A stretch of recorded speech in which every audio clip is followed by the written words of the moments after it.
In this video, we're actually going to write, in a sense, the example for the argument essay. And what I mean by that is we're going to go paragraph by paragraph to see what it looks like when we flesh out the ideas we went over in the brainstorm lesson.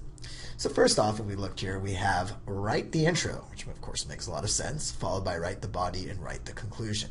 So let's first deal with writing the intro. But before we do that, here is the example argument. So you may want to pause it here just to refamiliarize yourself with it, as well as the directions. Okay, moving on then, the intro. The intro is something that you should keep short and sweet. The reason I say this is because people want to belabor or spend too much time on the intro trying to say something profound. And of course they waste a lot of time and they don't get to the most important part of the essay, which are the body paragraphs, where you really analyze and take apart and identify the fallacies in the paragraph. So what I mean by keep it short and sweet is use standard boilerplate language. For instance, the following argument is flawed for numerous reasons, ... That's a great way to start the essay. Now you don't have to use the exact words, but you can use something similar. Again, you're not agreeing with any part of the paragraph, you're showing that it is flawed. Here's an actual example intro that I wrote using this boilerplate as the beginning sentence. You'll note going on here, I just basically recap the main parts of the argument. Primarily it is based on the unwarranted assumption. You can see this is pretty boilerplate or standard language. Here it's a little more specific, but in essence I'm identifying the main fallacies that the argument assumes that the two cities are the same. And because of that, the main conclusion is not valid. Again, going back to that boilerplate language. This should take you a minute or so to write, and then it's on to the important stuff. And of course, the important stuff is the body. I like to focus on three logical fallacies. Maybe there's an overarching one, as we have here with the difference between the two cities, or assuming the two cities are similar. And you can, of course, house that under two paragraphs and then throw in another fallacy that's not necessarily tied to that. Or you can have three separate logical fallacies that, of course, use or identify a different part of the paragraph. Now, it's a good idea to have a paragraph for each fallacy. Even if the fallacies are related, still break it up the paragraph. It's a lot easier to organize it, and you'll score more points than just lumping or dumping one big paragraph down there. Finally, it's important to note that you're not just identifying logical fallacies and elaborating upon them, but you're actually trying to strengthen the argument or showing what evidence would be needed to strengthen the argument, or even vice versa. If certain evidence were to come to light, they would refute or disprove the argument. So either strengthen or refute. So let's take a look here at the first fallacy that we identified in the previous video with the brainstorming. And that fallacy was Littleville versus Biggsburg, and the assumption that they're similar, or as we called in a previous video, apples versus oranges fallacy. So how do we actually turn this fallacy into a nice paragraph? Well, there we have it. Now again, this is my writing, but it's still pretty generic, fails to provide any justification. I mean, you can use those words in almost any essay. Of course, don't copy them necessarily word for word, because that's a little plagiaristic. But the spirit, the essence of those words, that's what you want to develop your own boilerplate language. Then I get down to the more specific stuff. For one, the residents of Biggsburg may be wealthier than those of Littleville. So I'm not just saying, oh, they're saying these two cities are the same, but they're probably different. I'm being specific. I'm saying, well, what about wealth? This is important, clearly, because we're talking about a high-end mall with boutique stores. Going on here, more significantly, the argument states that the malls hope to attract wealthy clientele, going back, of course, to that high-end stores.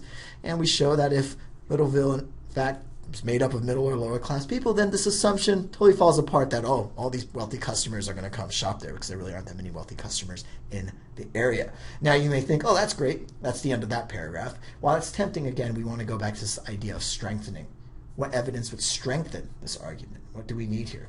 Well, in this case, had the argument provided information regarding the similarity in the income levels of the two cities' residents, then, of course, we would have a lot more information, a lot more validity to the argument. Notice I end with, even then, the argument would have to further prove that, like the citizens of Biggsburg, those of Littleville are likely to spend money at a mall.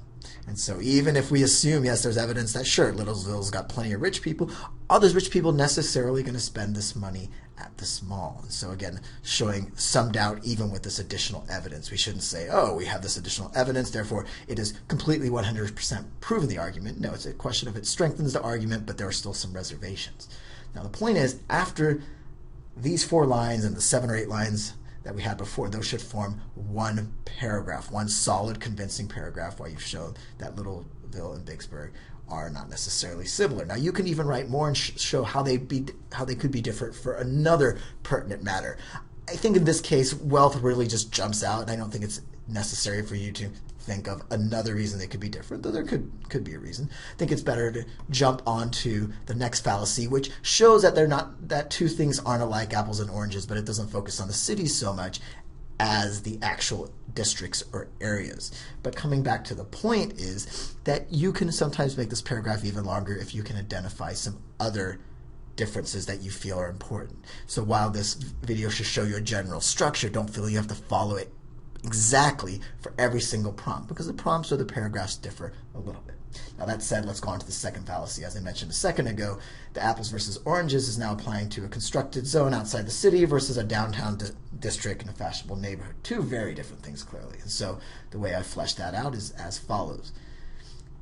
General topic sentence, first sentence, followed by, even if the residents of Littleville are wealthy enough to patron boutique stores, they're not necessarily likely to travel to this zone. How far is the zone? It could be outside the city. It could be near a dangerous area. All these things we don't know. Nonetheless, the argument assumes that because residents of Vicksburg frequented this mall in this central location, that Littleville people will do the same thing. Now, at this point, we can strengthen the argument or we can refute it. Say evidence could possibly come to light that the newly constructed district or zone is really far away from the city, or it's near a dangerous neighborhood, or the roads there aren't convenient, or people in Littleville typically don't like to travel, or at least the wealthy people typically don't like to travel outside of town. Therefore, it shows that this argument doesn't have any validity whatsoever. So that would be a way to refute it as well. Again, we can kind of strengthen it or refute it. Now, in this case, I didn't actually provide those extra lines the way I did with the previous fallacy, but you get the point that those lines for strengthening or refuting the argument will increase the paragraph by about 3 or 4 lines. And so what we're looking for here is, again, is length. And length is very important on the GMAT argument task. The reason, well, you write a lot, you have a lot to say, and that's going to push you up to the 6. So even if you're eloquent and analytical, but you just don't write that much, you're probably not going to get that 6. Finally, fallacy number 3, because, hey, we like to write a lot. And once you get the hang of this and you feel comfortable doing it, you will be able to write 3 fully developed paragraphs. Third fallacy, economy is the same as 10 years ago. The assumption is that things don't change, but clearly things change.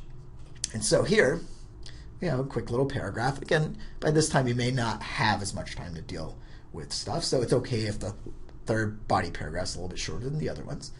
Finally, the argument claims without warrant that what held true 10 years ago doesn't hold true today. It touches on potential changes in the economic climate.